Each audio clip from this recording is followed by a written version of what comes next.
Bienvenidos sean todos a esta última tertulia que tenemos en el semestre. Y para terminar, no nos íbamos a dejar por la censura emitida al Gobierno Nacional en nuestra emisión de radio. Por temas de seguridad no revelaremos ni mi nombre ni los nombres de los integrantes de hoy. Sin embargo, cabe resaltar que nos encontramos todos refugiados, uno desde Antártida, otro desde Pakistán y el otro desde el sótano de la Casa de Nariño.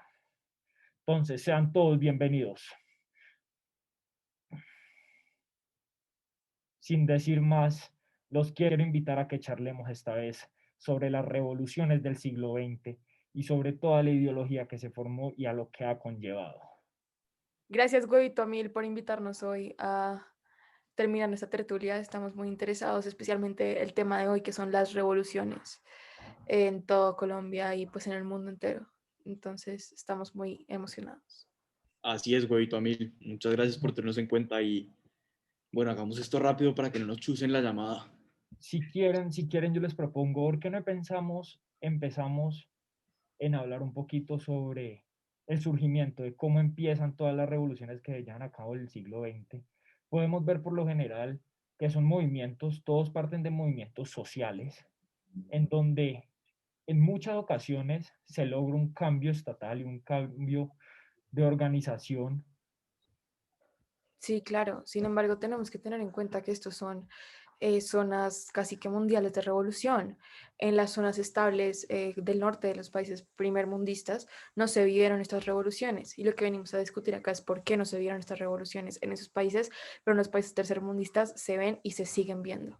Y puntualmente después de que acaba la Segunda Guerra Mundial, aproximadamente entre 19 y 20 millones de muertos en estos países tercermundistas a causa de las revoluciones. Y se ve claramente la intervención de otros países como Estados Unidos apoyando a alguno de los bandos, queriendo ser el tío Sam amigo, dándoles, proporcionándoles o armamento o bueno, diferentes cosas porque les conviene como que se pongan en contra del Estado para que de alguna forma cuando lleguen al poder del Estado puedan entregar el poder a Estados Unidos. Ahí me parece chévere una palabra que tú usaste y que podríamos conectar y creo que, güey, 2000 sabe bastante al respecto del tema y es el tema de la colonización. ¿Por qué los países colonizados son donde más hemos visto movimientos revolucionarios por parte de la sociedad?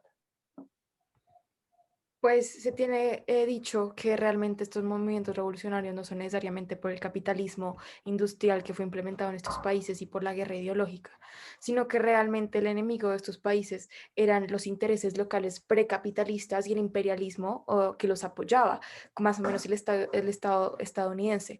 Llegaron estos colonialistas en el siglo XVI a imponerles unas nuevas ideologías, nuevos pensamientos, cosas de que ellos no se esperaban. Los adaptaron a un mundo completamente diferente para que luego les volvieran a cambiar todo lo que ellos creían y empezar esta pelea de ideologías después de la Guerra Fría, como dijo Huevito número 3.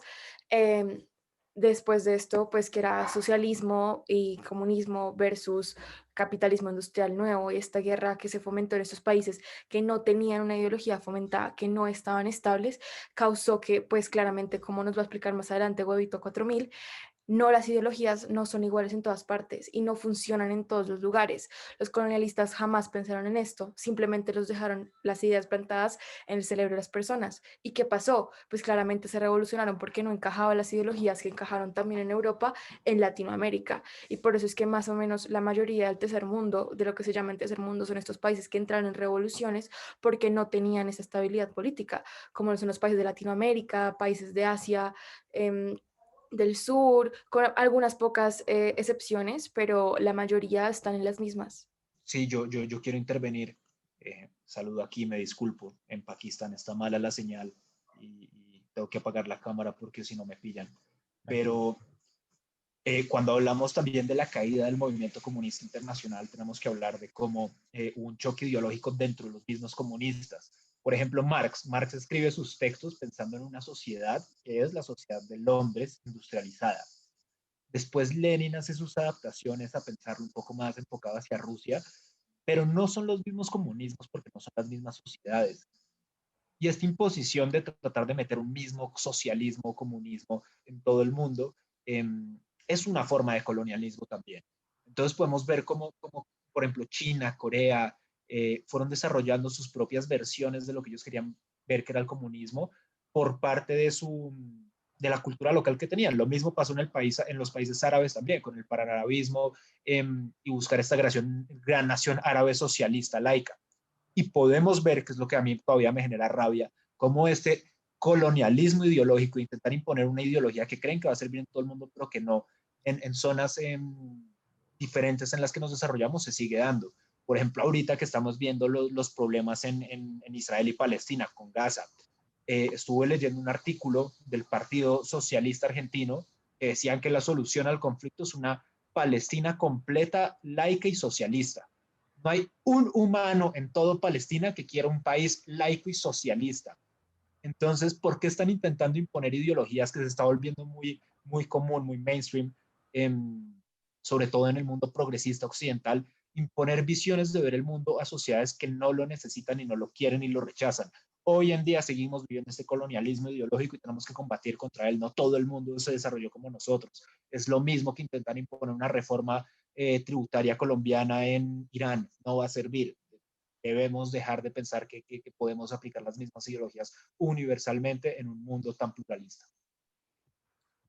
Claramente, y además, más o menos lo que estábamos diciendo anteriormente, esta imposición de las ideologías fue lo que creó estas revoluciones dentro de los mundos de tercer mundo, entre los países de tercer mundo, porque si no hubiera existido esta imposición de los países centrales, que es lo que la literatura creciente llamaba el sistema mundial, que fue literalmente lo que trajo a estas poblaciones empobrecidas y agrarias y explotadas a llamar por su dependencia, su libertad, esta periferia, no sabían de dónde cogerla, pero estas poblaciones explotadas simplemente querían salirse de las garras de estos países imperialistas que querían implementarles todas estas ideologías que no estaban en concordes a lo que ellos sabían y lo que ellos sabían que era la situación de su país.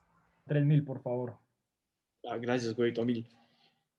También es que les conviene que haya este conflicto, ¿no? Realmente es conveniente para el Estado este conflicto y para otros agentes externos, porque de alguna forma se van a ver beneficiados, o sea, la guerra es un negocio y siempre se van a ver beneficiados por los productos de ella, ya sea implementando nuevas formas para obtener dinero o creando supuestas soluciones falsas.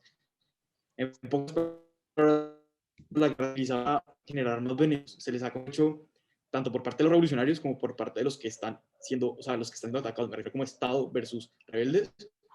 Sí, sin embargo, podemos observar que no siempre, tipo por lo menos en las revoluciones, la de Cuba, liderada por Fidel Castro y Che Guevara, esa revolución, el gobierno tuvo que rendirse a los pies de los revolucionarios porque sabían que la desconcordancia y la desconexión que existía entre gobierno y población era tan grande que ya no podían hacer nada, que es más o menos lo que está pasando hoy en día en Colombia. La gente ya no le está creyendo al gobierno, la gente ya tiene una desconexión total y completa del gobierno que está de Duque y lo que está pasando en Colombia. Esto es lo que impulsa las revoluciones, estas ideas de liberarse de un sistema que no es acorde a las realidades, no realmente ni el sistema capitalista imperial, ni nada de esto, sino la desconexión que hay del gobierno hacia la realidad.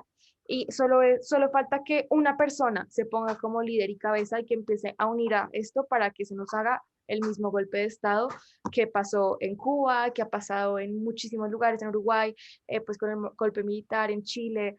Entonces realmente se trata de ese sentimiento de liberación de las personas.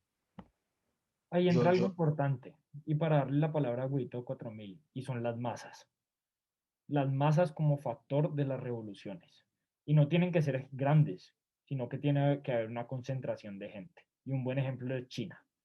Y cuando hubo el asesinato en la plaza de Tiananmen, que no eran muchos los chinos que se estaban revolucionando. Sin embargo, ese pequeño levantamiento de voz alcanzó para que el régimen se alcanzara a poner en duda por la sociedad.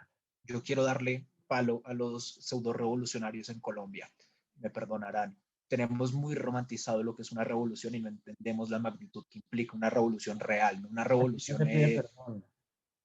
no tenemos o sea, no, tenemos idealizado y romantizado las revoluciones y no nos damos cuenta, primero, la cantidad de muertos que implica una revolución, los millones de muertos de los que estamos hablando en China, en Rusia, en diferentes eventos bélicos que se dieron para las revoluciones. Segundo, el contexto histórico que se necesita para una revolución. Me acuerdo la gente hablando de la quema de Cádiz como si estuviéramos en la Revolución Francesa. No, perdón, disculpen. Esto no funciona así. Francia tenía un contexto histórico, unos liderazgos, un objetivo revolucionario. En Colombia no está pasando esto. No podemos seguir creyendo que todo lo que hacemos es una revolución porque la tenemos romantizada. No todas las revoluciones son positivas y buenas, y menos cuando no estamos en un contexto en el cual queremos tumbar el orden anterior. Yo en lo personal creo que la constitución actual es una constitución buena. Hay gente pidiendo una constituyente porque quieren un cambio que no entienden para qué lo quieren. La constitución está bien, toca es cumplirla, toca es leerla, no Y no cambiar saben cada qué 10 es lo que minutos. necesita. Exactamente, tenemos que dejar de romantizar los cambios bélicos y juveniles y estudiantiles, porque la historia no es así. La historia implica muchos muertos, implica líderes, implica crisis. No queremos eso por Sin ahora, ni estamos en el nivel para hacerlo en Colombia. Perdón, pero yo creo que realmente en un país donde una constitución tiene 57 reformas, donde se hizo en base a otro país, sí debe haber un cambio constitucional. No estoy diciendo que solamente tumbarla como algunas manifestaciones han como manifestado esto, perdón la redundancia, sino que realmente toca reformarla y hacer algo nuevo, porque es que es una constitución ajena a la realidad colombiana y es muy específica y de alguna forma ayuda a que beneficia de alguna forma que los delitos cometidos en Colombia tengan una salida fácil. El simple hecho de que las penas no son acumulables. Te da lo mismo matar a 20 personas que matar a una. Solamente te van a condenar una vez. embargo, Entonces, es un tema que no es justo y no está amarrado a nuestro país. yo considero que el tema en este momento de la discusión que estamos teniendo no es necesariamente sobre la Constitución de Colombia, si debe ser o no reformada o revocada. La realidad es lo que dijo Huevito 4000, es cierto. Hasta las revoluciones necesitan orden. Todas las revoluciones que han sucedido no han podido mantener la mayoría un sistema gubernamental correcto porque no tienen el orden necesario, y luego llega un nuevo sistema gubernamental que usualmente es peor que el anterior, o inclusive tal vez alguna otra que otra mejora, pero es igual, que se queda a regir porque la revolución como tal no tiene ningún tipo de organización. Y lo que necesitamos eso es en Colombia: o nos acordamos a lo que estamos, por lo que estamos peleando, o simplemente paramos de pelear porque no estamos llegando a ningún lado. Se vuelve una Así es. revolución sin sentido, sin propósito y sin meta. Y en esas estamos. En eso estamos. Y eso es lo que estamos viviendo, ¿no? Por lo menos bloqueos sin sentido, supuestas derechos constitucionales a protestar, tapando vías, no dejando pasar ambulancias, ni insumos, que es algo que necesitan. Y creo que es ahorita luchar por tus constitucionales olvidándolos de los demás, sabiendo que todos vivimos en un mismo país y tenemos una misma realidad. Y si les preocupa es que el gobierno les miente, tranquilos, que para eso estamos nosotros.